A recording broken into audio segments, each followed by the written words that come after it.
পার্বত্য চট্টগ্রামে দীর্ঘ 2 দশকের সংঘাত বন্ধে 1997 সালের 2 ডিসেম্বর ঢাকায় তৎকালীন সরকার এবং পার্বত্য চট্টগ্রাম জনসংহতি সমিতির মধ্যে পার্বত্য চুক্তি স্বাক্ষরিত হয়েছিল, যা পার্বত্য চট্টগ্রাম শান্তি চুক্তি নামে অবহিত। সরকারের পক্ষে জাতীয় সংসদের তৎকালীন চিফ হুইপ আবুল হাসান আবদুল্লাহ ও উপজাতিদের পক্ষে পার্বত্য চট্টগ্রাম জনসংহতি সমিতির চেয়ারম্যান জ্যোতিরিন্দ্র বুদ্ধিবীর লার্মা ওরফে সন্তু লার্মা এই চুক্তিতে স্বাক্ষর করেছিলেন। এরপর পার্বত্য এই চুক্তির 27 বছর কেটে গেলেও পাহাড়ে এখনো এই চুক্তি বাস্তবায়ন নিয়ে টানাপোড়েন লেগে আছে। পাহাড়ি বাঙালির মধ্যে চুক্তি বাস্তবায়ন নিয়ে রয়েছে নানা অভিযোগ। ফ্যাসিস্ট সরকারের বিরুদ্ধে বিপ্লবের মধ্যে দিয়ে বর্তমানে দেশে নতুন সরকার গঠিত হয়েছে। সঙ্গত কারণে চুক্তি নিয়ে আবারও পাহাড় সরগরম হয়ে উঠেছে।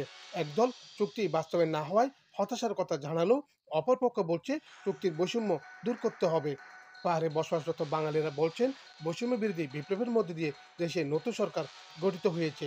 চুক্তির বিতর্কিত বৈষম্য দূর করতে বর্তমান সরকারের কাছে জোর দাবি জানান তারা।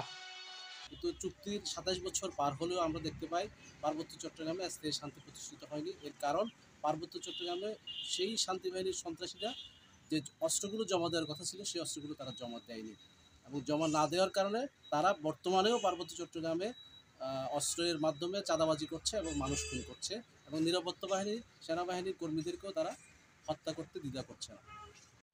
তবে পাহাড়িরা বলছেন শান্তি চুক্তি কাগজে বাস্তবায়নের কথা বলা হলো, বাস্তবে এটির ভিত্তি নেই। ভূমি জটিলতা, পুলিশি ব্যবস্থা, স্থানীয় ভোটার তালিকা তৈরি, জেলা পরিষদগুলোর নির্বাচন নিয়ে নতুন সরকারের দৃষ্টি আকর্ষণ করেছেন তারা।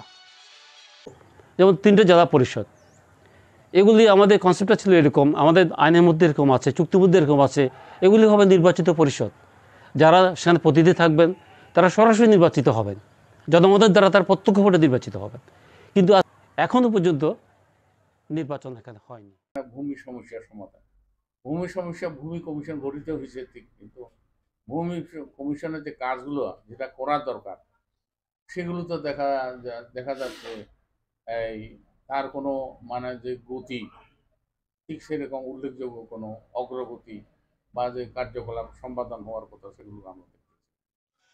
পার্বত্য চুক্তি স্বাক্ষরের মধ্য দিয়ে 1997 সালে যে প্রত্যাশার সৃষ্টি হয়েছিল তা পাহাড়ি বাঙালি কারো প্রত্যাশা পূরণ করতে পারেনি। পার্বত্য চট্টগ্রাম চুক্তির মূল লক্ষ্য হচ্ছে আমাদের যে কোনো দেশের বা যে কোনো এলাকার, আমাদের বাংলাদেশের আমাদের যে সংবিধানে আছে বা যে কোনো দেশের যে একটা রাজনৈতিক অধিকার থাকে, অর্থনৈতিক অধিকার থাকে, স্বাধীনভাবে চলাফেরার অধিকার থাকে, মত প্রকাশের অধিকার থাকে। তো এগুলো থেকে আমরা আসলে এখন পুরোপুরিভাবে আমরা এগুলো কিন্তু উপভোগ করতে পারছি না। যেটা পার্বত্য চুক্তিতে এমন কিছু ধারা সন্নিবেশিত করা হয়েছে, পার্বত্য চুক্তিতে এমন কিছু ধারা উপধারা রয়েছে যেগুলো বাংলাদেশ সংবিধানের সাথে সরাসরি সাংঘর্ষিক, এবং বাংলাদেশের গণতান্ত্রিক অধিকার খর্ব করে এমন বিষয় এখানে রয়েছে। বর্তমান সরকার পার্বত্য চট্টগ্রাম জনসংহতি সমিতি এবং পাহাড়ে বসবাসরত বাঙালিদের নিয়ে সমঝোতার ভিত্তিতে বৈষম্যমুক্ত পার্বত্য চুক্তি বাস্তবায়নে কার্যকর পদক্ষেপ নেবে, এমন প্রত্যাশা পাহাড়ের শান্তিপ্রিয় মানুষের।